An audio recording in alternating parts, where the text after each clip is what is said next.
Sir हम इस chapter के लास्ट टॉपिक को कंसीडर करते हैं जिसका नाम है वेंट ऑफ फैक्टर, जिसे डिनोट करते हैं आई से, और इस फैक्टर को देने वाले साइंटिस्ट का नाम भी इसी में छुपा है, वेंट हॉफ। क्लियर है सर। अब सबसे पहला क्वेश्चन सर ये अराइज होता है, इस फैक्टर का हम लोग यूज कहां करते हैं। बहुत ध्यान से देखिएगा, इस फैक्टर को हम लोग यूज करते हैं to determine colligative property. CP का मतलब बेटा यहाँ पे कॉलिगेटिव प्रॉपर्टी। हाँ, आप लोगों ने अभी जो कॉलिगेटिव प्रॉपर्टी पढ़ी है तो वो कहते हैं कि जब भी आपको किसी भी क्वेश्चन में कॉलिगेटिव प्रॉपर्टी निकालनी हो, 4 टाइप की होती है, आप सभी पढ़ चुके हैं, तो आपको वेंट ऑफ फैक्टर की जरूरत पड़ेगी। सर कैसी बात कर रहे हो आप, अभी तक हम लोगों ने इतने सारे क्वेश्चन लगा लिए और उन क्वेश्चनों में हम लोगों ने बिना आई का यूज किए आंसर भी निकाल दिया और आंसर आ भी गए। तो सर ये बताइए इसका कब यूज करते हैं। तो इसका मतलब एक चीज तो क्लियर है कि वेंट ऑफ फैक्टर का कुछ क्वेश्चनों में यूज करते हैं और कुछ क्वेश्चनों में यूज नहीं करते। तो अब हमें इसी चीज का आंसर जानना है, कब इसका यूज करेंगे और कब इसका यूज नहीं करेंगे। जरा ध्यान से देखिए सर, एक्चुअली में सब्सटेंस 2 टाइप के होते हैं। कितने टाइप के होते हैं? 2 टाइप के। एक होता है इलेक्ट्रोलाइट, ठीक है, इलेक्ट्रोलाइट, और एक होता है बेटा नॉन इलेक्ट्रोलाइट। क्लियर है। एक होता है इलेक्ट्रोलाइट और एक होता है नॉन इलेक्ट्रोलाइट। बेटा अभी तक हम लोगों ने जितने भी क्वेश्चन पुराने किए ना कॉलिगेटिव प्रॉपर्टी के, उन सभी क्वेश्चन में जो सॉल्यूट था वो नॉन इलेक्ट्रोलाइट था, और नॉन इलेक्ट्रोलाइट के केस में आपको वेंट ऑफ फैक्टर की जरूरत नहीं पड़ती है। फिर से सुन लो, नॉन इलेक्ट्रोलाइट के केस में आपको वेंट ऑफ फैक्टर की जरूरत नहीं पड़ेगी। वो क्यों नहीं पड़ेगी वो मैं आपको बता दूंगा। जरा ध्यान से देखिए, इसमें होता क्या है, जब आप एक्सपेरिमेंटल वैल्यू निकालते हो किसी भी कॉलिगेटिव प्रॉपर्टी को, एक बात बताओ, किसी भी प्रॉपर्टी को निकालने के 2 तरीके होते हैं। एक तो एक्सपेरिमेंट मेथड हमेशा सही होता है, एक उसके फॉर्मूले से निकालो, एक उसके बेटा फॉर्मूले से निकालो। तो नॉन इलेक्ट्रोलाइट के केस में हमने क्या किया, एक्सपेरिमेंटल वैल्यू निकाली और कैलकुलेटेड वैल्यू निकाली, मतलब फॉर्मूले से निकाली। दोनों क्या आ रही है बेटा? सेम आ रही है। मतलब हमने कॉलिगेटिव प्रॉपर्टी की वैल्यू एक्सपेरिमेंट से निकाली और फॉर्मूले से निकाली, वैल्यू क्या आ रही है? सेम। इसलिए हमें किसी भी फैक्टर की जरूरत नहीं पड़ी। पर इलेक्ट्रोलाइट के केस में बेटा थोड़ा सा अलग हो जाता है। क्या? जब हमने एक्सपेरिमेंट से वैल्यू निकालो, किसी भी कॉलिगेटिव प्रॉपर्टी को आपको डिटरमाइन करना है, आप एक्सपेरिमेंट से निकालो और आपने फॉर्मूले से निकाला, फॉर्मूला मतलब कैलकुलेशन से निकाला, दोनों की वैल्यू अलग अलग आई। सर वैल्यू अलग अलग आ रही है, इसका मतलब समझ रहे हो, ये तो हमेशा सही होती, इसका मतलब ये कहीं ना कहीं गलत आ रही है। तो सर फॉर्मूला तो गलत कर नहीं सकते थे। तो उन्होंने कहा कि अब अगर आपको एक्सपेरिमेंटल वैल्यू और कैलकुलेटेड वैल्यू सेम आए, अगर ये दोनों सेम आए, उसके लिए आपको कुछ ना कुछ तो करना पड़ेगा, नहीं तो सारे फॉर्मूले गलत हो जाते। तो उन्होंने कहा, किसने? वेंट ऑफ ने, कि कैलकुलेटेड कॉलिगेटिव प्रॉपर्टी निकालते समय उसका आई का मल्टीप्लाई कर दो। आप जैसे ही आई का मल्टीप्लाई कर देंगे तो इसकी वैल्यू और एक्सपेरिमेंटल वैल्यू क्या आने लगेगी? सेम। फिर से सुनो, इलेक्ट्रोलाइट के केस में एक्सपेरिमेंटल वैल्यू अलग आ रही थी, कैलकुलेटेड वैल्यू अलग, मतलब जो फॉर्मूले से निकाल रहे थे वो अलग आ रही थी। तो वेंट ऑफ अब आए, उन्होंने कहा घबराने की कोई जरूरत नहीं है, आप क्या करो, हमारा नाम लगा दो, मतलब आई, अपने फॉर्मूले से आप क्वेश्चन करो और उसके आगे आई का मल्टीप्लाई कर दो, तो एक्सपेरिमेंटल वैल्यू और कैलकुलेटेड वैल्यू क्या आने लगेगी? सेम आने लगेगी। क्लियर है सर? आया नहीं आया? बिल्कुल आया। तो इसका मतलब है इलेक्ट्रोलाइट के केस में हम आई का यूज करेंगे, मतलब वेंट ऑफ फैक्टर का यूज करेंगे, और नॉन इलेक्ट्रोलाइट के केस में हम वेंट ऑफ फैक्टर का यूज नहीं करेंगे। क्लियर है सर? आ गया नहीं आ गया? बिल्कुल। तो एक बात बताइए आप, यहां से आई बराबर क्या हो जाएगा? यहां से सर आई बराबर हो जाएगा experimental colligative property upon calculated colligative property. ये तो सर डेफिनेशन के लिए हो गया। देखो आई की डेफिनेशन हम यहां से डिफाइन कर सकते हैं। क्लियर है? पहले एक बात बताओ, आपको ये पता चला कि आई का भी यूज करेंगे? बिल्कुल सर। अगर नॉन इलेक्ट्रोलाइट है तो हम जो अभी तक फॉर्मूले पढ़ते हैं वही लगाने, पर अगर इलेक्ट्रोलाइट के केस में आप किसी भी कॉलिगेटिव प्रॉपर्टी की वैल्यू निकालनी है तो फॉर्मूले तो वही लगाने, पर सभी फॉर्मूलों में आई का मल्टीप्लाई करना है। सभी फॉर्मूलों में क्या करना है? आई का मल्टीप्लाई। क्लियर है सर? नहीं है? बिल्कुल। कहने का मतलब जरा ध्यान से देखिएगा, जैसे रिलेटिव लोअरिंग वेपर प्रेशर निकालते थे, P naught A minus P S upon P naught A is equal to chi B. Clear है सर? बिल्कुल। ऐसे ही हम डेल्टा टी भी निकालते थे, केवीएम, ये किसके लिए फॉर्मूला लगाते थे सर? नॉन इलेक्ट्रोलाइट के लिए। और डेल्टा टीएफ भी लगाते थे सर क्या? के एफ एम। और एक और था सर पाई बराबर C R T osmotic pressure. Sir ये फॉर्मूला लगाओगे आप नॉन इलेक्ट्रोलाइट के लिए सभी कॉलिगेटिव प्रॉपर्टी की वैल्यू निकल आएगी, पर इलेक्ट्रोलाइट के केस में ऐसा नहीं होगा। इलेक्ट्रोलाइट के केस में अगर आपको चारों कॉलिगेटिव प्रॉपर्टी की वैल्यू निकालनी है तो सबके आगे आई का मल्टीप्लाई कर दो। क्या कर दो? आई का मल्टीप्लाई। क्या कर दो सर? आई का मल्टीप्लाई। तो आप इलेक्ट्रोलाइट के केसेस में भी कॉलिगेटिव प्रॉपर्टी निकाल सकते हो। क्लियर है? आया नहीं आया? इसके लिए आई की कोई जरूरत नहीं होती है और इसके लिए आई का हमें मल्टीप्लाई करना ही पड़ता है। अब सर दो क्वेश्चन यहां पे फिर से डेवलप होते हैं, बताइए क्या? पहला, इसकी डेफिनेशन क्या होती है बेंट ऑफ फैक्टर, वो हम लोग जानेंगे। दूसरा, सर ये आई की वैल्यू निकालेंगे कैसे? आई की वैल्यू निकालेंगे कैसे? बस यही दो चीज सीखनी है और बेटा ये टॉपिक क्या हो जाएगा? खत्म। डेफिनेशन तो बहुत आसान है, बहुत आसान, ध्यान से देखिएगा, डेफिनेशन बहुत आसान। और दूसरा, how to calculate van't Hoff factor. चलिए सर अब हम लोग पढ़ते हैं definition of van't Hoff factor. Definition of van't Hoff factor. देखिए ये वाला फॉर्मूला तो सर अभी हाल ही हम लोगों ने लिखा हुआ है, experimental colligative property upon calculated colligative property. Clear है ना सर? ये वाला तो अभी हाल ही में लिखा हुआ है। तो एक तो सर इसी से डेफिनेशन बन जाएगी, it is defined as the ratio of experimental colligative property to the calculated colligative property. एक तो सर डेफिनेशन यहीं से बन सकती है। एक्सपेरिमेंटल को बेटा हम लोग ऑब्जर्व भी बोल सकते हैं। क्या बोल सकते हैं? ऑब्जर्व। क्लियर है? चलिए सर इसको हम लोग मोलर मास के टर्म में भी लिख सकते हैं। मोलर मास के टर्म में थोड़ा सा उल्टा हो जाता है। क्या? यहाँ एक्सपेरिमेंटल अपॉन कैलकुलेटेड होता है, मोलर मास के टर्म में ऊपर होता है बेटा ऊपर होता है कैलकुलेटेड मोलर मास, कैलकुलेटेड मोलर मास, और नीचे बेटा क्या हो जाएगा? एक्सपेरिमेंटल। क्या हो जाएगा? एक्सपेरिमेंटल मोलर मास। कोई डाउट सर? बिल्कुल डाउट नहीं सर। पर एक चीज है, आप जब बुक खोलोगे तो बुक में कैलकुलेटेड मोलर मास तो नहीं लिखा होगा, वहां कैलकुलेटेड की जगह वो नॉर्मल लिख देते हैं, नॉर्मल मोलर मास। मतलब जो हम लोग कैलकुलेट करते हैं, जैसे पानी का हम लोग कैलकुलेट करते हैं 18 आता है, अमोनिया का 17, ऐसे वो कैलकुलेट। और एक्सपेरिमेंट से भी हम लोग निकाल सकते हैं। ये है एबनॉर्मल बोलेंगे सर, इसे क्या बोलेंगे? एबनॉर्मल मोलर मास। अगर क्वेश्चन कभी आ जाए व्हाट इज एबनॉर्मल मोलर मास, बेटा एबनॉर्मल मोलर मास का मतलब है जो एक्सपेरिमेंट से ऑब्जर्व किया है, उसे हम लोग क्या बोलेंगे? Abnormal molar mass. तो एक डेफिनेशन और बन गई sir, it is defined as the ratio of calculated molar mass upon experimental molar mass. Clear है सर? बिल्कुल। एक सर हम लोग और लिख सकते हैं। क्या? एक क्वेश्चन का आंसर आपने अभी तक माइंड में आया भी नहीं होगा सर, बताइए, क्वेश्चन ही नहीं आया होगा कि आप एक बार बताओ, नॉन इलेक्ट्रोलाइट के केस में हमें आई की जरूरत नहीं पड़ी, पर इलेक्ट्रोलाइट के केस में हमें कॉलिगेटिव प्रॉपर्टी निकालने के लिए आई की जरूरत क्यों पड़ी? एक्चुअली बेटा ऐसा होता है, नॉन इलेक्ट्रोलाइट के केस में आप जितने पार्टिकल लोगे उतने ही पार्टिकल मिलाओगे और उतने ही पार्टिकल सॉल्यूशन में प्रेजेंट होते हैं। मतलब आपने 5 पार्टिकल मिलाए तो सॉल्यूशन के अंदर भी 5 पार्टिकल ही होंगे। पर इलेक्ट्रोलाइट के केस में ऐसा नहीं होता। इलेक्ट्रोलाइट के केस में मान लो आपने 10 पार्टिकल लिए, मिलाए 10, और 10 मिलाने के बाद आपने देखे सॉल्यूशन के अंदर वो 20 हो गए, चेंज हुए नहीं हो गए। या फिर ऐसा भी हो सकता है कि जैसे ही सॉल्यूशन मिलाए वो 5 बचे। तो इलेक्ट्रोलाइट के केस में आप जितने पार्टिकल मिलाते हो और सॉल्यूशन में जाने के बाद उनके नंबर चेंज हो जाते हैं, या तो बढ़ जाते हैं या घट जाते हैं, या तो डिसोसिएशन हो जाएगा, डिसोसिएशन में बढ़ जाते हैं, या तो एसोसिएशन हो जाएगा जिसके केस में घट जाते हैं। इलेक्ट्रोलाइट डिसोसिएट भी हो जाते हैं और एसोसिएट। और एक बात बताओ सर, सॉल्यूशन में अगर पार्टिकल चेंज हुए तो कॉलिगेटिव प्रॉपर्टी चेंज होगी नहीं होगी? सर बिल्कुल, क्योंकि कॉलिगेटिव प्रॉपर्टी डिपेंड ही करती है नंबर ऑफ पार्टिकल पे। इसीलिए सर आई इलेक्ट्रोलाइट के केस में लाना पड़ता है, क्योंकि इलेक्ट्रोलाइट के केस में नंबर ऑफ पार्टिकल जितने हम मिलाते हैं उतने सॉल्यूशन में प्रेजेंट नहीं होते, या तो उससे ज्यादा होंगे या उससे कम। क्लियर है? इसी वजह से कॉलिगेटिव प्रॉपर्टी अलग आती है एक्सपेरिमेंट से। तो उसी के लिए हम लोग आई का मल्टीप्लाई करते हैं। तो एक तरीके से हम आई और कैसे निकाल सकते हैं?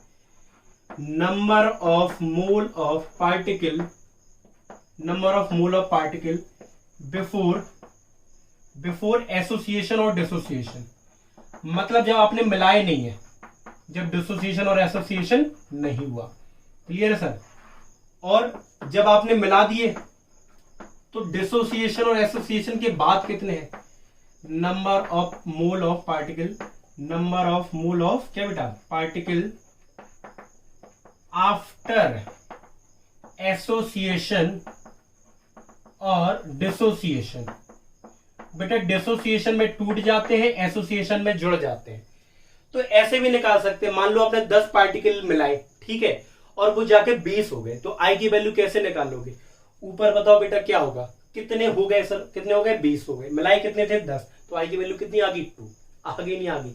मान लो आप लोगों ने 10 मिलाई और सॉल्यूशन में जाने के बाद वो बेटा कितने हो गए 5 हो गए, तो एसोसिएशन हो जाता है। जब भी पार्टिकल कम हो तो एसोसिएशन। आपने मिलाए कितने थे 10, हो कितने गए 5, 5/10 कितना हो जाएगा 1/2, तो आई की वैल्यू 1/2। अच्छा सर नॉन इलेक्ट्रोलाइट के केस में ऐसा क्यों नहीं होता, देखो नॉन इलेक्ट्रोलाइट के केस में आपने मिलाए 10 और सॉल्यूशन में रहेंगे भी कितने 10, तो आई की वैल्यू क्या आती है 1। बेटा इसीलिए नॉन इलेक्ट्रोलाइट के केस में आई की वैल्यू 1 आती है, इसीलिए कभी हमें जरूरत पड़ी ही नहीं किसमें, किसकी, सब कॉलिगेटिव प्रॉपर्टी को निकालते समय आई की जरूरत कब नहीं पड़ती, जब नॉन इलेक्ट्रोलाइट होता है, क्योंकि उसमें आई की वैल्यू 1 होती है। क्लियर है सर। तो अब हमें सीखना है कैलकुलेशन ऑफ आई। क्लियर है सर। चलिए सर अब हम लोग सीखते हैं calculation of i. Calculation of i बेटा बस इसी को सीख लो, आपका नैया पार होगी, समझ लो, इसी को सीख लो। और याद रखना कॉलिगेटिव प्रॉपर्टी का जब भी आप फॉर्मूला लगाओगे तो आई उसके फॉर्मूले के आगे लगाना ही लगाना है। नॉन इलेक्ट्रोलाइट है तो आई की वैल्यू 1 रख देना, इलेक्ट्रोलाइट है तो आई की वैल्यू आपको निकालनी पड़ेगी। वो कैसे निकालोगे वो हम बता रहे हैं।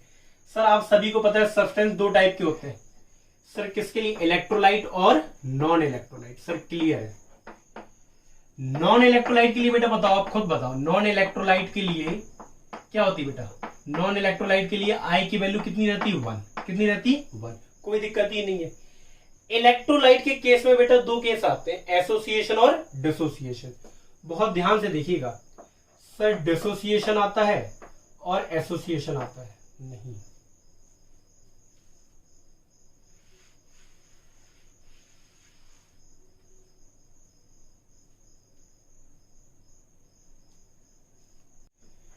चलिए सर अब हम लोग सीखते हैं कैलकुलेशन ऑफ आई।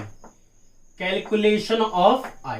देखिए सर एक चीज तो आप सीख चुके हैं, बताइए क्या, एक चीज सर आप सीख चुके हैं, in case of non electrolyte, अगर नॉन इलेक्ट्रोलाइट होगा सर क्या होगा, नॉन इलेक्ट्रोलाइट, तो मैंने बताया नॉन इलेक्ट्रोलाइट के लिए आई की वैल्यू फिक्स रहती है सर, कितनी 1, कितनी रहती है 1, तो कोई दिक्कत ही नहीं है।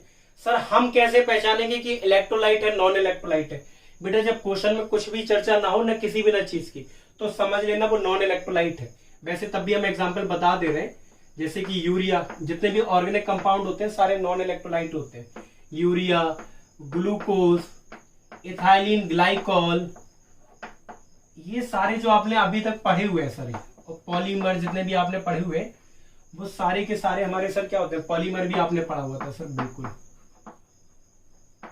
और भी जितने भी आप पढ़ोगे नॉन इलेक्ट्रोलाइट के केस में बहुत सारे होते हैं, पर याद रखना जितने भी ऑर्गेनिक कंपाउंड होते हैं, सुक्रोज मान लो, केन शुगर, ये भी तो पढ़ा है आपने, बिल्कुल, ये सारे नॉन इलेक्ट्रोलाइट है। ये जब भी क्वेश्चन में देखें आई की वैल्यू 1 रखनी है। पर sir in case of electrolyte, electrolyte के केस में आप y को 1 नहीं रख सकते, इलेक्ट्रोलाइट के केस में आप y को 1 नहीं रख सकते, तो सर आई की वैल्यू क्या होगी सर, इसमें केस बनते हैं। केस फर्स्ट फॉर डिसोसिएशन, पहले डिसोसिएशन की बात करते हैं। देखिए सर फॉर्मूला डायरेक्ट मैं ड्राइव नहीं करूंगा, डायरेक्ट ही याद कीजिए, क्योंकि डेरिवेशन वैसे भी नहीं है, डेरिवेशन करने में कोई दिक्कत नहीं है, बस आपको फॉर्मूला ही याद रखना है। सर बताइए क्या, फॉर डिसोसिएशन का सर फॉर्मूला होता है आई बराबर 1 plus n minus 1 into alpha, i equal to 1 plus n minus 1 into alpha.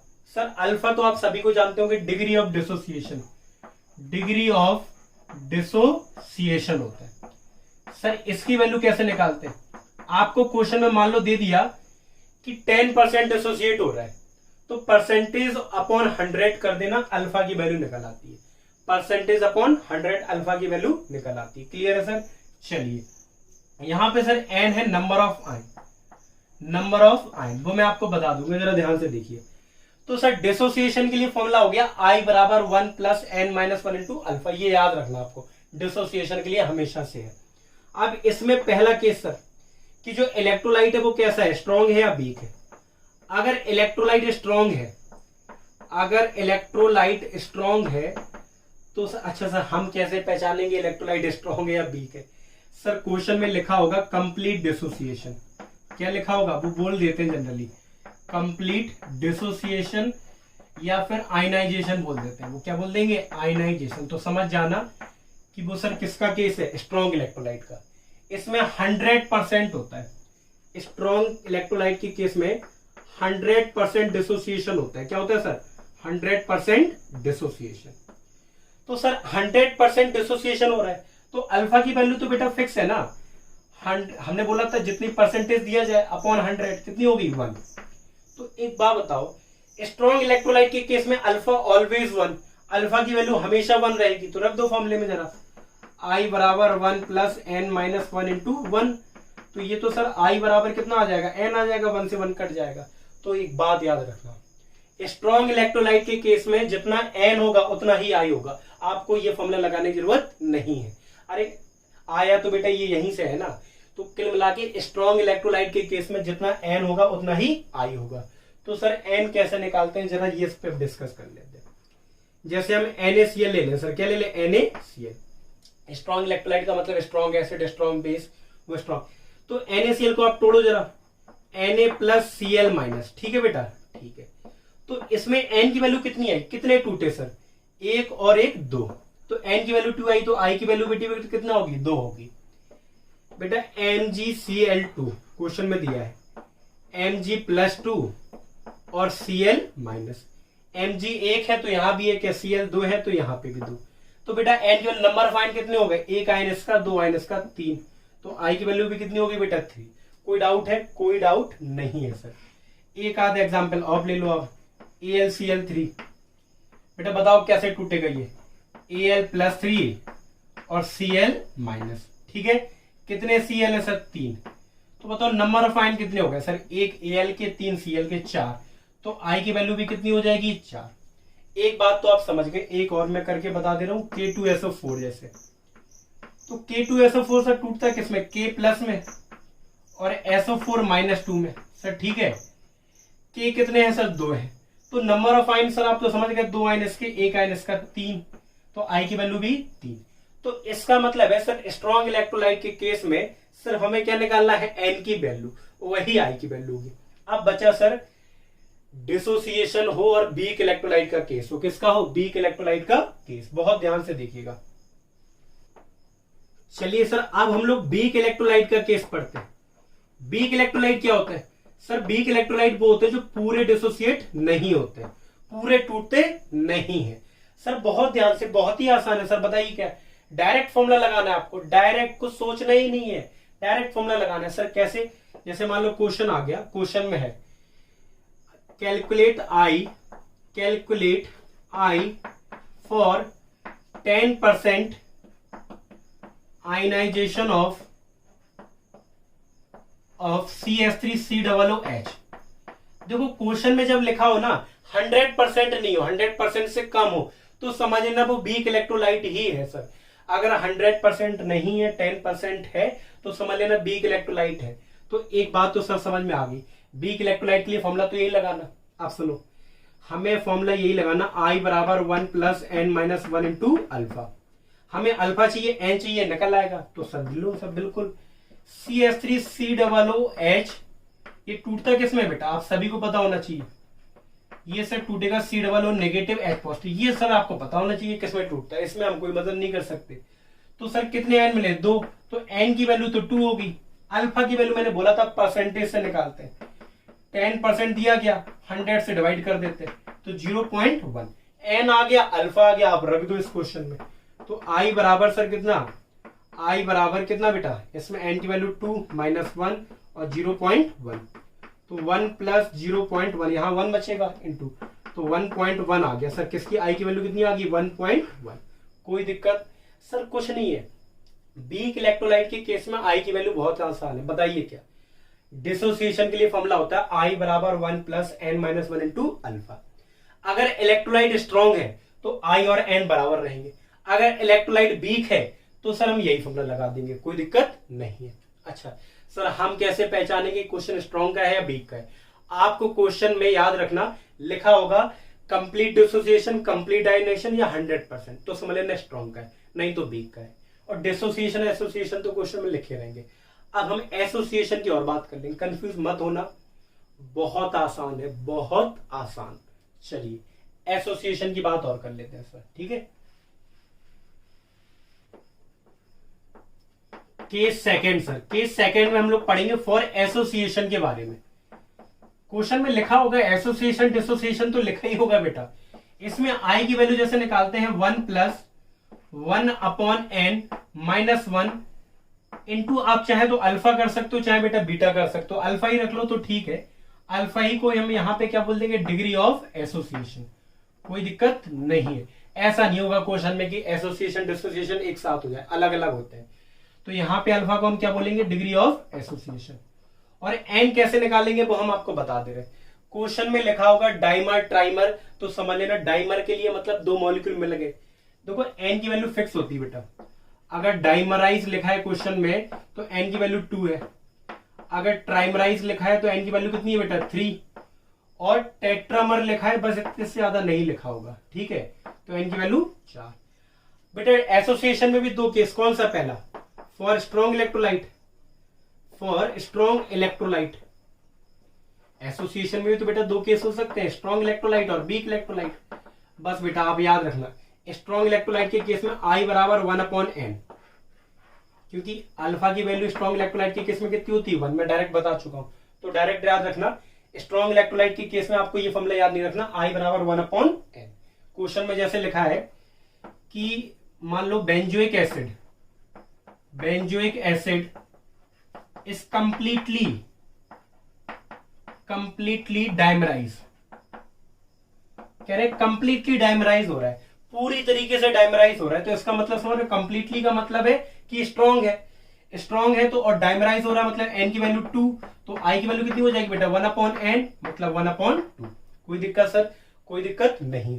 यहीं पे वीक इलेक्ट्रोलाइट का केस भी देख लो, वीक इलेक्ट्रोलाइट होगा अगर एसोसिएशन के केस में सर, वीक इलेक्ट्रोलाइट सर अगर होगा तो बहुत ध्यान से देखिएगा, फॉर्मूला तो यही लगना 1+1/n-1 इंटू अल्फा, कोई दिक्कत नहीं है सर, यही फॉर्मूला लगाना है आपको।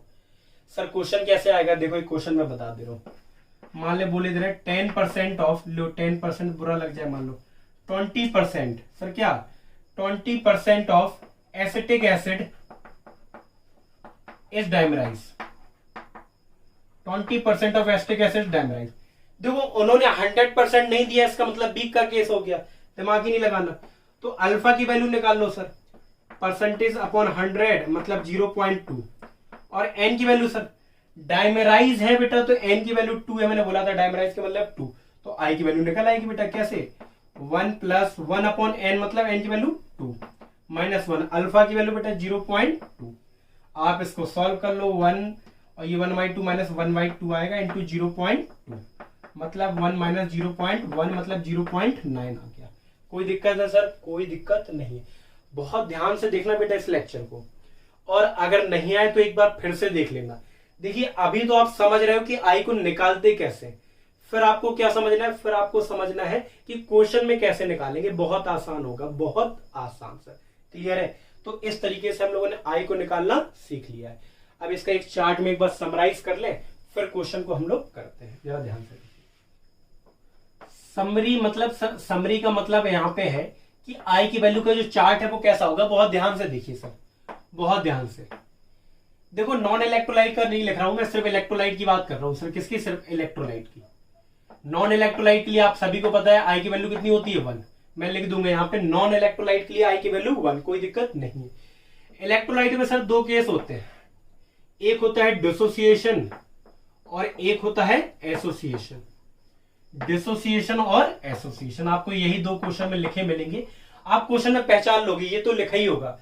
अब मान लो सर डिसोसिएशन है, तो सर एक बात जरा, इसके लिए फॉर्मूला आप रट लो 1+n-1 इंटू अल्फा, और सर एसोसिएशन की फॉर्मूला 1+1/n-1 इंटू अल्फा। यहां पे बेटा जो अल्फा है वो है डिग्री ऑफ डिसोसिएशन, वहां डिग्री ऑफ एसोसिएशन।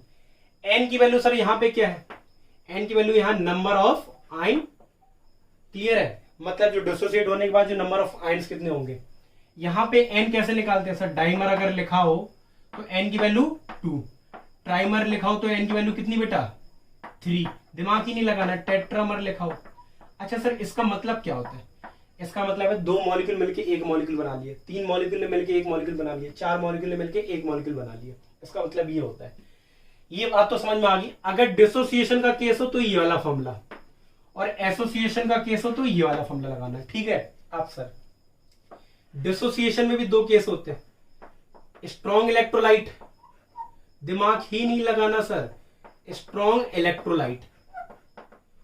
सर चाहे स्ट्रॉन्ग इसके केस का हो चाहे इसके केस का, बताओ कैसे पहचानोगे, कंप्लीट डिसोसिएशन लिखा होगा, कंप्लीटली डिसोसिएशन लिखा होगा या आयनाइजेशन लिखा हो तो समझ जाना, तो क्या होगा सर, वो स्ट्रॉन्ग इलेक्ट्रोलाइट का केस है। और स्ट्रॉन्ग इलेक्ट्रोलाइट के केस में आई बराबर क्या होता है एन, जैसे एन निकालते हो वैसे ही आई। सर ऐसे ही इसमें अगर स्ट्रॉन्ग इलेक्ट्रोलाइट का केस है एसोसिएशन के केस में, तो आई बराबर दिमाग ही नहीं लगाना, क्या सर 1/n। सर स्ट्रॉन्ग कैसे पहचानोगे, क्वेश्चन में लिखा हो कंप्लीट डिसोसिएशन, कंप्लीट एसोसिएशन, या फिर 100% लिखा हो। सर वीक इलेक्ट्रोलाइट, ये सब कुछ ना लिखा हो तो समझ लेना weak electrolyte. Sir weak electrolyte की सबसे अच्छी पहचान बताएं आपको, सब बताइए, आपको परसेंटेज गिवन होगा 10, 20, 30, 40%, तो समझ लेना किसका केस है, वीक इलेक्ट्रोलाइट का। तो सर इसमें आई का फॉर्मूला तो यही लगाना 1 + n - 1 × अल्फा। इसमें भी सर वीक इलेक्ट्रोलाइट के केस में दिमाग ही नहीं लगाना है, आई बराबर 1 + 1/n - 1 × अल्फा।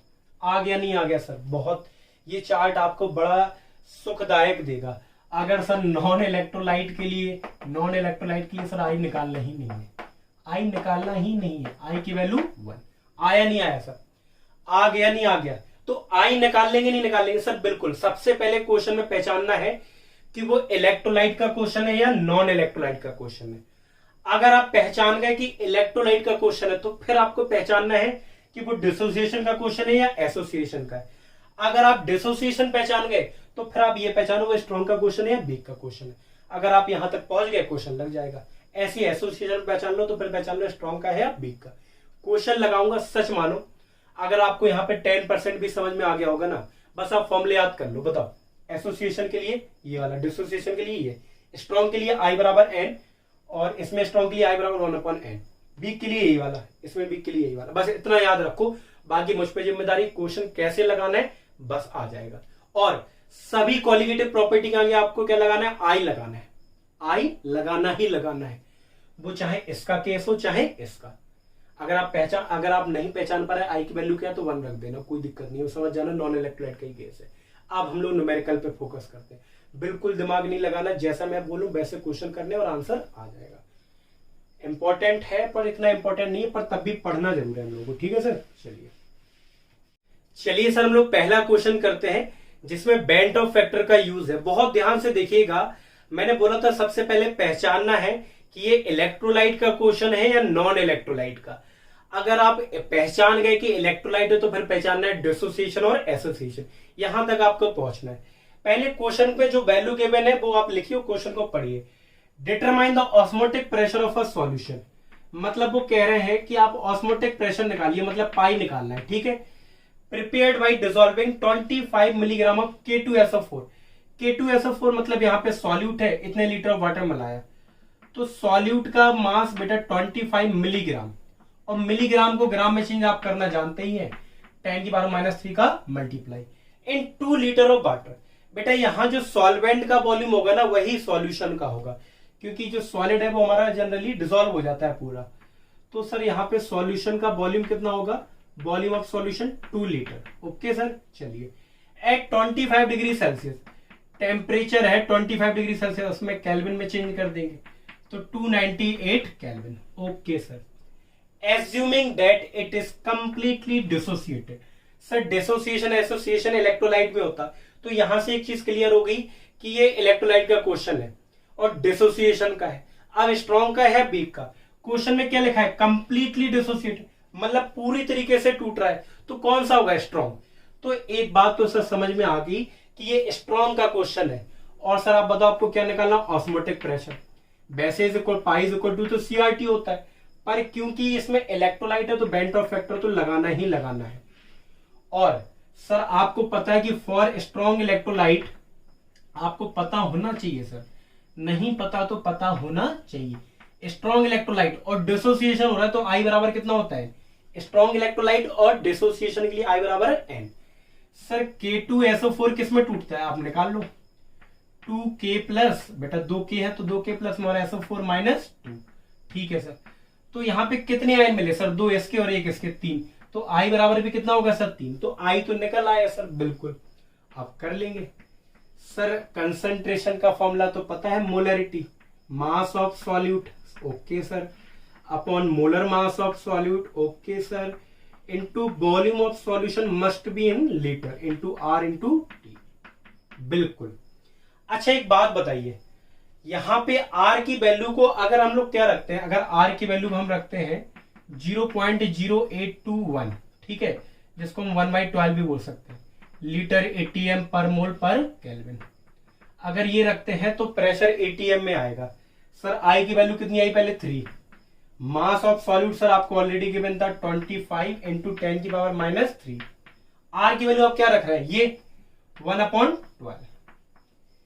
टेम्परेचर सर कितना गिवन है? केल्विन में 298 केल्विन। वैसे आर की वैल्यू आपको पेपर में गिवन होगी, इसकी टेंशन ना लेना। Molar mass of solute K2SO4 का सर मोलर मास आपको पेपर में गिवन होगा, पर मैं यहां आपको सॉल्व करके बता दे रहा हूं। बेटा कितना होगा? K का होता है 39 इंटू 2 प्लस सल्फर का 32 और ऑक्सीजन का 4, तो ये 78 प्लस 32 प्लस 64, ये 80, 110 और 174 आ गया सर। कितना आ गया? 174। और वॉल्यूम ऑफ सॉल्यूशन 2 लीटर है। क्लियर है सर? हो गया सर, क्वेश्चन सॉल्व हो गया। आप इसको सॉल्व करोगे 5.97 इंटू 10 की power minus 3, answer must be in ATM आ गया। कोई दिक्कत सर? क्वेश्चन में कोई दिक्कत नहीं। देखो एक बात सुनो, पूरा वैसे ही क्वेश्चन था सर, सेम क्वेश्चन था, बस कि आपको आई की वैल्यू अलग से निकालनी पड़ी। इतना पोर्शन आपको अलग से करना पड़ा। बाकी जैसे हम लोग क्वालिटेटिव प्रॉपर्टी को सॉल्व करते आ रहे थे वैसे ही किया हुआ है, बस आई का लोचा आ गया, मतलब आई थोड़ा यूज करना पड़ा। कोई दिक्कत नहीं है सर। एक बात बताइए सर, एक बात बताओ, पहले क्या पहचानना है कि पहचानो कि इलेक्ट्रोलाइट है या नहीं है, और फिर डिसोसिएशन या एसोसिएशन का क्वेश्चन किसका है ये पहचानना है। इतना पहचान लिया फिर स्ट्रॉन्ग वीक तो अपने आप पहचान में आ जाता है। क्लियर है सर? आ गया? बिल्कुल सर। 2 क्वेश्चन और कर लेते हैं, सारी कहानी क्लियर हो जाएगी। चलिए सर, चलिए सर हम लोग सेकंड क्वेश्चन ट्राई करते हैं बेंट ऑफ फैक्टर से रिलेटेड। बहुत ध्यान से देखिएगा, जैसे आप लोगों ने पहले क्वालिटेटिव प्रॉपर्टी के क्वेश्चन लगाए ना, सेम वैसे ही लगाने। बस यहाँ पे आई आ गया, सर आई की वैल्यू निकालनी पड़ेगी। पहले चेक भी करना है कि आई लगेगा या नहीं लगेगा। ध्यान से calculate the mass of NaCl to be dissolve in 37.2 gram of water. देखो नॉर्मल से इतना तो समझ में आ गया कि NaCl एक सॉल्यूट है और वाटर यहाँ पे सॉल्वेंट है। तो सर आपको एक बात क्या समझाई? Calculate the mass of NaCl, मतलब मास ऑफ सॉल्यूट निकालना है बेटा। क्लियर है? ये तो सर समझ में आता है। और सॉल्यूट का ही मोलर मास गिवन है, सॉल्यूट का ही मोलर मास गिवन है बेटा 58.5 ग्राम पर मोल। क्लियर है? To be dissolve in 37.2 gram of water. ये सर वाटर मतलब सॉल्वेंट का मास दिया गया, सॉल्वेंट का मास बेटा दिया गया है 37.2 ग्राम। Okay sir. टू लोअर कह रहा है कि कितना मास NaCl का इसमें मिलाए जिससे फ्रीजिंग पॉइंट इतना कम हो जाए। याद है वो चेंज इन फ्रीजिंग पॉइंट, मतलब डिप्रेशन इन फ्रीजिंग पॉइंट दिया गया डेल्टा TF। कैसे पहचानेंगे? नॉर्मल सी बात है सर, इतना कम टेम्परेचर चेंज ही आता है, वैल्यू नहीं होती। क्लियर है? चलिए, assuming that NaCl undergo complete dissociation. वैसे भी NaCl याद रखना स्ट्रॉन्ग ही होता है, NaCl KCl ना भी गिवन होता, वैसे तो क्वेश्चन में गिवन ही होगा, बाई चांस ना गिवन हो मान लेना strong. NaCl undergoes complete dissociation. Dissociation का केस है, कंप्लीट है मतलब स्ट्रॉन्ग का केस है। तो सर स्ट्रॉन्ग का केस है तो आई की जरूरत पड़ेगी। तो फॉर कंप्लीट डिसोसिएशन मतलब क्या सर? कंप्लीट डिसोसिएशन का मतलब क्या? स्ट्रॉन्ग का केस है, इसमें आई बराबर क्या होगा? N। और सर NaCl को तोड़ना तो आपको जानना ही चाहिए। Na+ और Cl-। क्लियर है सर। अब N की वैल्यू इसमें कितनी होगी, कितने आयन मिले, 1 और 2, तो 2। I की वैल्यू बेटा कितनी होगी सर, I की वैल्यू N जितना होगा उतना I होता है स्ट्रॉन्ग के केस में सर, बिल्कुल। अब आपको क्या चाहिए सर, अब आपको डेल्टा TF नहीं, मास ऑफ सॉल्यूट चाहिए। कैसे सर, डेल्टा TF का सर फॉर्मूला होता है KF/m, यही तो होता है। इसमें I लगा दोगे, क्या लगा दोगे सर, I। ओके सर, बिल्कुल। फॉर्मूला क्या हो जाएगा सर, I मोलैलिटी का, मास ऑफ सॉल्यूट, ठीक है ना सर, बिल्कुल। Molar mass of solute, molality का यही तो होता है, अपॉन मास ऑफ सॉल्वेंट। अगर केजी में है तो ठीक है, नहीं ग्राम में है तो 1000 का मल्टीप्लाई। क्लियर है सर, बिल्कुल क्लियर है, बहुत ध्यान से देखिएगा। डेल्टा TF की वैल्यू 2। अच्छा एक बात सुनना, डेल्टा TF चेंज के साथ कभी भी कोई छेड़छाड़ नहीं करते, इसमें कोई चेंज मत करना, नहीं तो पता चले केल्विन में चेंज कर दो। चेंज चाहे डिग्री सेल्सियस में आए चाहे केल्विन में, वैल्यू हमेशा बराबर रहती है, हमेशा बराबर, याद रखना। I की वैल्यू सर, I की वैल्यू कितनी है सर, I की वैल्यू है 2 और KF हमें गिवन था 1.86। मास ऑफ सॉल्यूट सर हम लोग को निकालना है into 1000 upon molar mass of solute. Sir molar mass of solute कितना गिवन है, molar mass of solute given है sir 58.5 into mass of solvent given है क्या सर, बिल्कुल 37.2। आप इन सबको जब सॉल्व करोगे ना तो सर ये हमारा जो मास ऑफ सॉल्यूट है ये मैं यहां लिखे दे रहा हूं, ठीक है, कोई दिक्कत सर, कोई दिक्कत नहीं है। मैं लिखे दे रहा हूं कितना होगा, 2 into 58.5 into 37.2 upon 2 into 1.86 into 1000। जब बेटा आप इसको सॉल्व करोगे तो 1.17 ग्राम आ जाएगा, कोई डाउट। अच्छा आप लोगों ने इन दोनों क्वेश्चन में क्या नोटिस किया, ये दोनों क्वेश्चन स्ट्रॉन्ग के थे सर, आपने बी का एक भी नहीं बताया, और दोनों ही क्वेश्चन डिसोसिएशन के थे। तो एक क्वेश्चन सर हम लोग बी कवर कर लेते हैं और उसी के हिसाब से आपके सारे डाउट क्लियर हो जाएंगे। क्लियर है सर, आ गया समझ, बिल्कुल। एक क्वेश्चन हम लोग बी का भी कर लेते हैं, ठीक है। चलिए सर, चलिए सर अब हम लोग तीसरा क्वेश्चन करते हैं। सर ये तीसरा क्वेश्चन दोनों से ही थोड़ा अलग है। अभी तक आपने जो दोनों क्वेश्चन लगाए वो लगभग सेम क्वालिटी के थे, अब ये थोड़े अलग है क्वालिटी का है, जरा ध्यान से देखिएगा सर।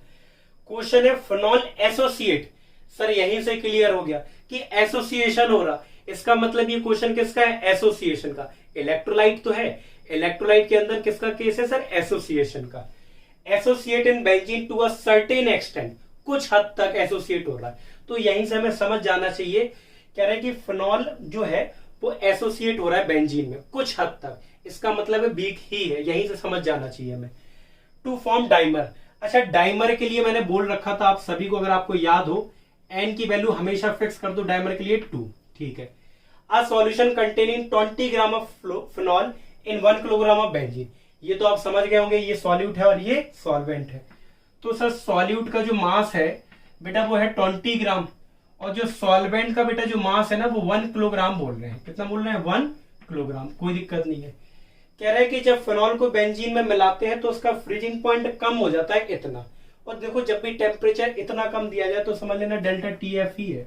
वैसे भी आप लैंग्वेज से समझ जाओगे, अगर ना समझ पाओ टेम्परेचर जब भी 2 या 2 से 5 या 5 से कम है तो समझ लेना कि डेल्टा TF ही है।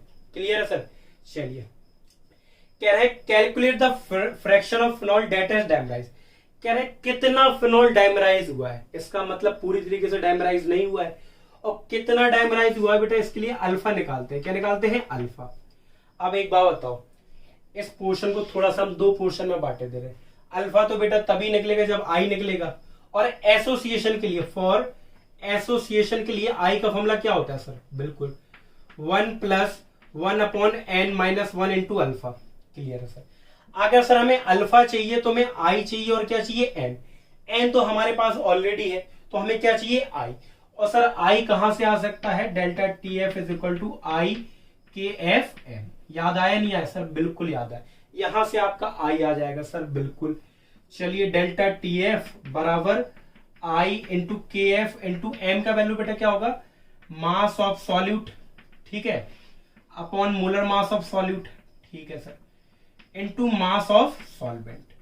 इज इट ओके सर, बिल्कुल ओके। डेल्टा TF कितना है सर, 0.69। आई तो हमें निकालना ही है, और KF सर गिवन है हमें 5.1। Okay sir, mass of solute sir already आपको गिवन है 20 ग्राम। मोलर मास ऑफ सॉल्यूट आपको गिवन होना चाहिए, गिवन है क्वेश्चन में नहीं है। जब गिवन ना हो तो आप निकाल लो बेटा, वैसे क्वेश्चन में आपको गिवन होगा। फिनॉल का फॉर्मूला होता है C6H5OH। कार्बन बेटा 6 × 12, कार्बन का 12, हाइड्रोजन का 1, ऑक्सीजन का 16, हाइड्रोजन का 1। ये कितना हो जाएगा 72 + 5 और +17 कितना हो गया 72, 5, 17 और 77 और 84, 94 आ जाएगा सर, लगभग 94, देख लेना इतना ही आ जाएगा। और मास ऑफ सॉल्वेंट सर कितना गिवन है 1 किलोग्राम। किलोग्राम में गिवन है तो 1000 का मल्टीप्लाई नहीं करेंगे बेटा। आप आई सॉल्व करेंगे तो लगभग आएगा आपका 0.63, कितना आएगा 0.63। तो आई आ गया नहीं आ गया, आप सॉल्व कर लेना, आई आ जाएगा, इतना ही आएगा सर। रख दो यहाँ पे आई को रख दो 0.63, 1 + n की वैल्यू बेटा कितनी है 2 है, रख दो आप सर 0.63। 1/2 -1 बेटा कितना होता है सर माइनस का 1/2, माइनस के 1/2 को आप क्या लिख सकते हो 0.5। ओके सर ये आ गया। तो 0.5 अल्फा को आप यहां लेता हो और 1 - 0.63 आप इसको करोगे तो आपका आएगा 0 आएगा 37। ओके सर बिल्कुल। तो अल्फा बराबर हो जाएगा 0.37 अपॉन कितना बेटा 0.5। ओके सर बिल्कुल। तो ये लगभग समथिंग आ जाएगा 0.73। ठीक है ये आ गया। अगर आपको परसेंटेज में निकालना हो तो 100 का मल्टीप्लाई कर देना, 73% आंसर आ जाएगा। अगर परसेंटेज में चाहिए फ्रैक्शन, आ गया नहीं आ गया सर बिल्कुल। तो इस तरीके से इस टाइप के क्वेश्चन को लगाते, 1-2 क्वेश्चन और लगा लेंगे फिर लगभग कोई डाउट नहीं रहेगा सर। ओके सर चलिए सर अब हम लोग नेक्स्ट क्वेश्चन को सॉल्व करते हैं। और सर ये जो नेक्स्ट क्वेश्चन है ये सभी क्वेश्चन जो हम लोगों ने अभी तक लगाए हुए उन सभी से अलग है। और ऐसे क्वेश्चन सब पेपर में बहुत ही रेयर ऑफ द केसेस में आते हैं क्योंकि क्वेश्चन काफी ज्यादा लेंदी है और अगर पेपर में आया तो ये क्वेश्चन 5 मार्क्स का होगा। क्लियर है सर। और सबसे बड़ी बात हम लोग सब बेंट ऑफ फैक्टर के क्वेश्चन लगा रहे हैं तो ये बेंट ऑफ फैक्टर का तो हो गई होगा। और उन क्वेश्चनों को लगाने का आइडिया क्या, पहचानो सर इलेक्ट्रोलाइट है या नॉन इलेक्ट्रोलाइट है, फिर पहचानो कि सर अगर इलेक्ट्रोलाइट है तो डिसोसिएशन या एसोसिएशन, यहां तक आपको पहचानना ही पड़ता है। फिर आपने डिसोसिएशन एसोसिएशन पहचान लिया, फिर पहचान दो सर स्ट्रॉन्ग का केस है या वीक का केस है। तो ये चीजें स्टेप बाय स्टेप जानना है आपको। अगर ये चीजें कर ली मतलब क्वेश्चन बहुत आसानी से लग गया। चलिए सर स्टार्ट करते हैं। 19.5 ग्राम of this is dissolve in this. Normal सी बात है, इसको इसमें डिसॉल्व करा रहे हैं तो ये सॉल्यूट हो गया और ये सॉल्वेंट, मतलब जो हमारा फ्लोरोएसिटिक एसिड है वो सॉल्यूट हो गया। और इसका जो वेट है या मास है 19.5 ग्राम। और जो मास ऑफ सॉल्वेंट है वो कितना है बेटा, या वेट ऑफ सॉल्वेंट बोल दो, कोई दिक्कत नहीं है। And the depression and freezing point of water, depression and freezing point को किससे नोट करते हैं बेटा, ये तो याद होना चाहिए, डेल्टा टीएफ। और इसकी यूनिट के साथ कभी भी कोई चेंज नहीं करते। Calculate the van't Hoff factor, मतलब आई निकालना है बेटा आपको। क्या निकालना है i. And dissociation constant of acid, sir ये तो बताया ही नहीं आपने, चलो अभी जान लो। इसका फॉर्मूला ही डायरेक्ट आप लोग याद कर लो, dissociation constant of acid plus C alpha square upon 1 minus alpha. Derive भी कर लेते हैं पर आप फॉर्मूला ही डायरेक्ट यूज कर लोगे, आसान रहेगा। कि ए बराबर होता है C alpha square upon 1 minus alpha. Clear है सर। यहाँ पे सी क्या है, सी होती है मोलरिटी और अल्फा डिग्री ऑफ डिसोसिएशन। आपको जब भी के ए निकालना हो तो मोलरिटी चाहिए और अल्फा चाहिए। अल्फा बेटा तभी आएगा जब आपका आई आएगा, तो पहले तो हम लोग आई ही निकालेंगे। क्लियर है सर। और कुछ गिवन है और कुछ गिवन नहीं। इसके मोलर मास की भी जरूरत पड़ेगी हमें, मोलर मास ऑफ इसकी CH2COOH। वैसे तो मुझे याद है 78 होता है, पर तब भी आप कैसे निकालोगे, बाई चांस पेपर में नहीं दिया गया। कार्बन का कितना होता है 12, हाइड्रोजन 1 और फ्लोरीन का 19, कार्बन का 12, ऑक्सीजन 2 है तो 32 और हाइड्रोजन 1 ऐड करोगे बेटा 78 ग्राम पर मोल। आगे नहीं आगे सर बिल्कुल। तो सर अब आई निकालते हैं हम लोग। क्या निकालते हैं i. Delta TF is equal to क्या होता है i into K F into M, होता नहीं होता सर बिल्कुल। और डेल्टा टीएफ को सर हम ऐसे भी लिख सकते हैं, एम का फॉर्मूला क्या होता है मास of solute upon molar mass of solute into weight of solvent. अगर केजी में तो ठीक है, नहीं तो 1000 का multiply. Okay sir. Delta TF given है क्या, बिल्कुल गिवन है 1 डिग्री सेल्सियस। आई की वैल्यू हमें निकालनी है सर, के F 1.86, weight of solvent sir 500 gram, sorry weight of solute 19.5 ग्राम। कोई डाउट तो नहीं है सर? बिल्कुल नहीं। Upon molar mass of solute अभी हाल ही निकाला sir 78 into weight of solvent 500 ग्राम।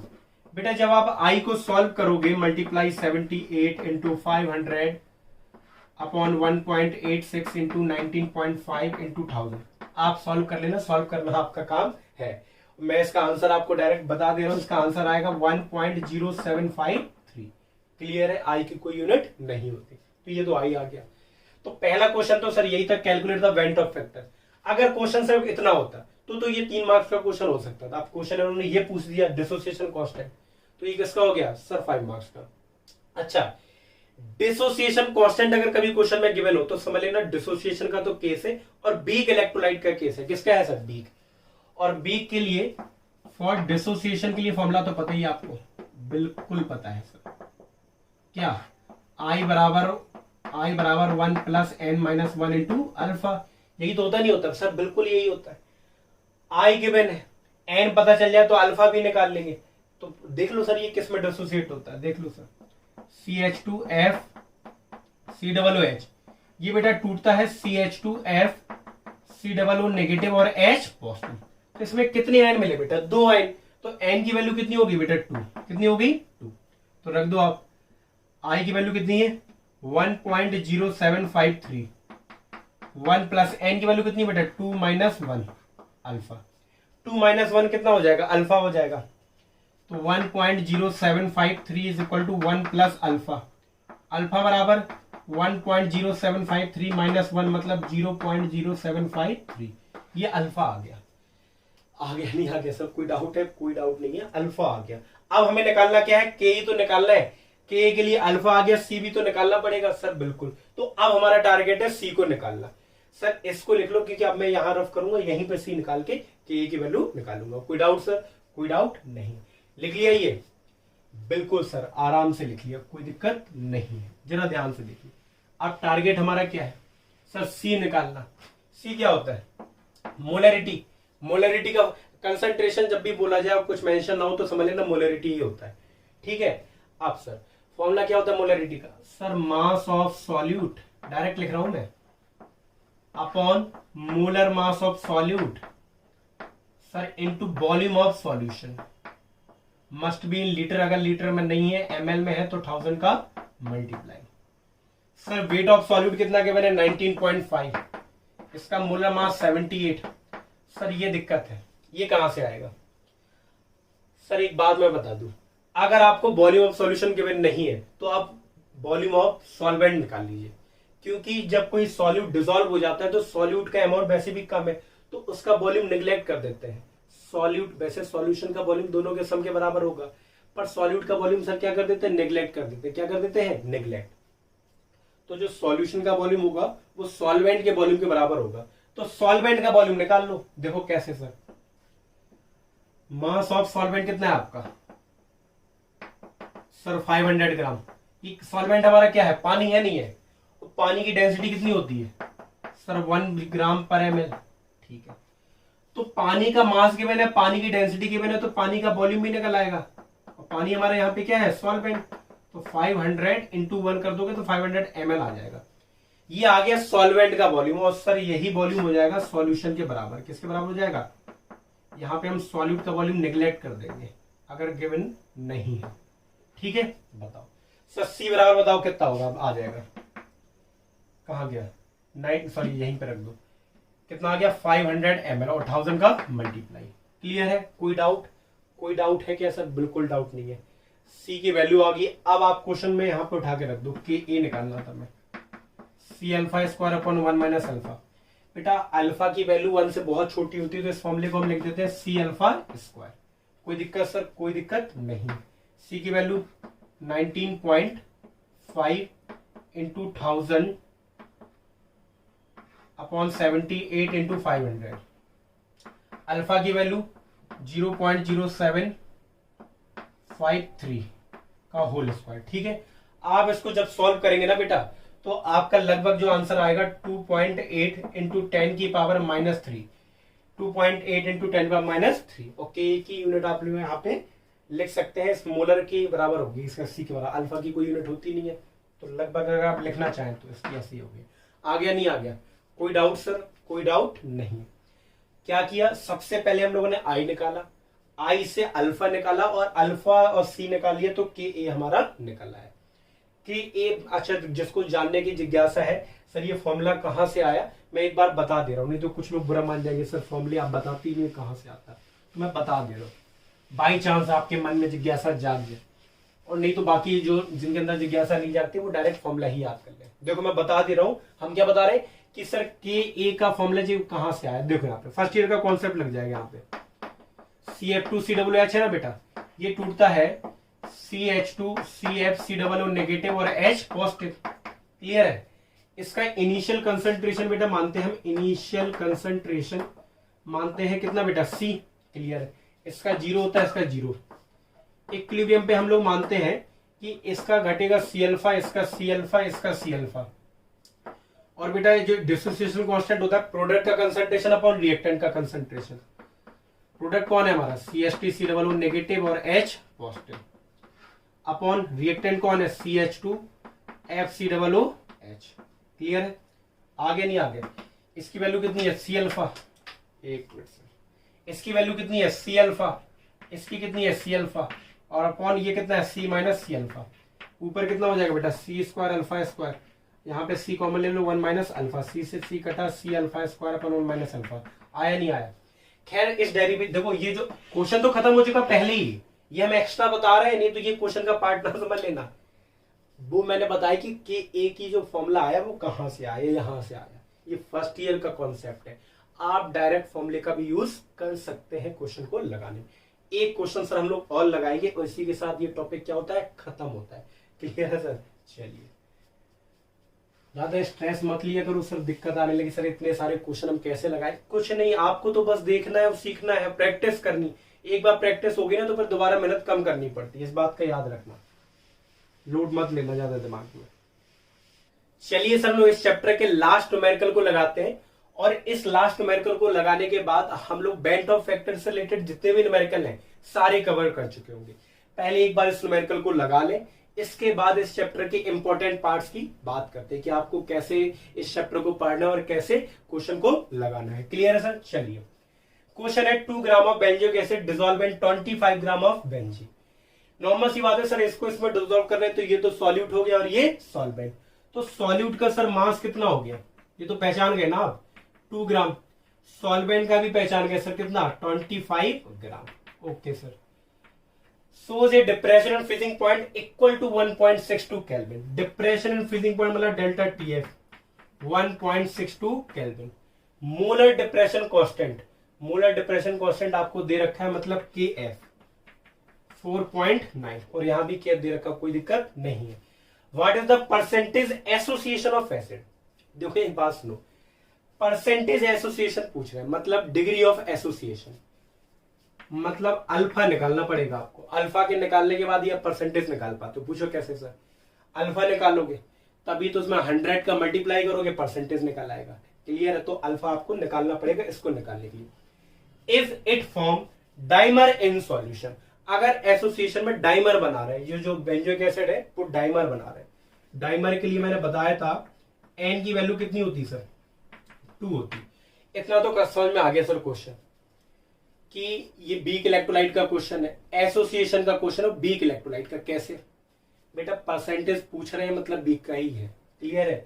तो आपको एसोसिएशन के लिए फॉर्मूला भी याद होगा, याद है या नहीं है सर? बिल्कुल, I बराबर 1 plus 1 upon n minus 1 into alpha. Alpha आपको निकालना है, उसके लिए आपको I चाहिए और क्या चाहिए, n। n आपको गिवन है, I चाहिए। सर I कहां से निकालोगे? वही चीज sir, delta TF is equal to KF into M. कोई चीज मिसिंग है क्या सर? बिल्कुल I तो लगाना ही है सर। अब क्वालिटेटिव प्रॉपर्टी आप जब भी लगाओ ना तो I लगाना है। क्लियर है? बिल्कुल सर, जब भी कोई भी क्वालिटेटिव प्रॉपर्टी का फॉर्मूला लगाओगे तो I लगाओगे ही लगाओगे। क्लियर है? चलिए, I की वैल्यू सर कितनी गिवन है जरा ध्यान से देखिए, निकालनी है सर। तो KF इंटू एम का फॉर्मूला क्या होता है, मास of solute upon molar mass of solute, ठीक है sir, into mass of solvent. अगर ग्राम में है तो 1000 का मल्टीप्लाई। क्लियर है, यहां डेल्टा टी एफ है। चलिए सर रख दो इनकी वैल्यू, डेल्टा टी एफ की वैल्यू है 1.62 केल्विन। क्लियर है ना, आई निकालना है आपको। अरे आई मैंने ऐसे बना दिया, कोई दिक्कत तो ना है, बिल्कुल ना सर। के एफ कितना गिवन है आपको, 4.9। मास ऑफ सॉल्यूट 2 ग्राम, ठीक है sir, okay. Molar mass of solute, sir molar mass of solute आपको गिवन है, बेंजोइक एसिड सॉल्यूट, इसका मोलर मास 122 और मास ऑफ सॉल्वेंट सर 25 ग्राम में है, इसलिए 1000 का मल्टीप्लाई किया है। क्लियर है सर, क्लियर है। आप इसको सॉल्व करें, 1.62 into 122 into 25 upon 4.9 into 2 into 1000, 2 ही है ना सर, हाँ 2 है, सही है। आप इसको सॉल्व करिएगा, सॉल्व तो आपको करना ही पड़ेगा। आप जब सॉल्व करेंगे तो इसका आंसर आएगा 0.504। तो आई की वैल्यू कितनी आ गई बेटा, 0.504। सॉल्व कर लेना, इतना ही आएगा, ठीक है। अब सर आई आ गया तो आई के बाद क्या निकल आएगा, अल्फा। बिल्कुल सर, फॉर एसोसिएशन के लिए फॉर्मूला मैं ऑलरेडी ड्राइव कर चुका हूं, आई बराबर 1 plus 1 upon n minus 1 into alpha, और आई बराबर 1 अपॉन एन बेटा कितना होता है, एन की वैल्यू डायमर के लिए कितनी दी गई बेटा, 2 माइनस 1 इंटू अल्फा, और आई की वैल्यू बेटा कितनी आई है, 0.504। ओके, यहां आप सॉल्व करोगे 0.504, 1 माइनस 1/2 अल्फा, ठीक है। आप इसको alpha upon 2 is equal to कितना बेटा, इसको आप इस तरफ लेता हो और 1 माइनस 0.504, और आप 2 का मल्टीप्लाई कर दो, 1 माइनस 0.504। आप इसको जब सॉल्व करोगे तो आपका आंसर आएगा लगभग 0.992। ये आ गया, आगे नहीं आ गया, बस सर इसको आप सॉल्व कर लो, 0.992 आ गया। पर आपको निकालना क्या था, परसेंटेज। बेटा मैंने बोला था परसेंटेज आपको निकालना तो 100 का मल्टीप्लाई कर देते, किसमें, alpha. Percentage of association 0.992 into 100, 99.2% आ गया। देख रहा हूं तो ठीक है, नहीं तो 99.2% आंसर आया हुआ है। तो इसी के साथ साथ सारे न्यूमेरिकल हम लोगों ने सॉल्व कर लिए, और इसी के साथ ये चैप्टर भी क्या होता है सर, एंड होता है। एंड का मतलब ये नहीं कि हमने अपना काम कर दिया और आप अपने काम से भागे।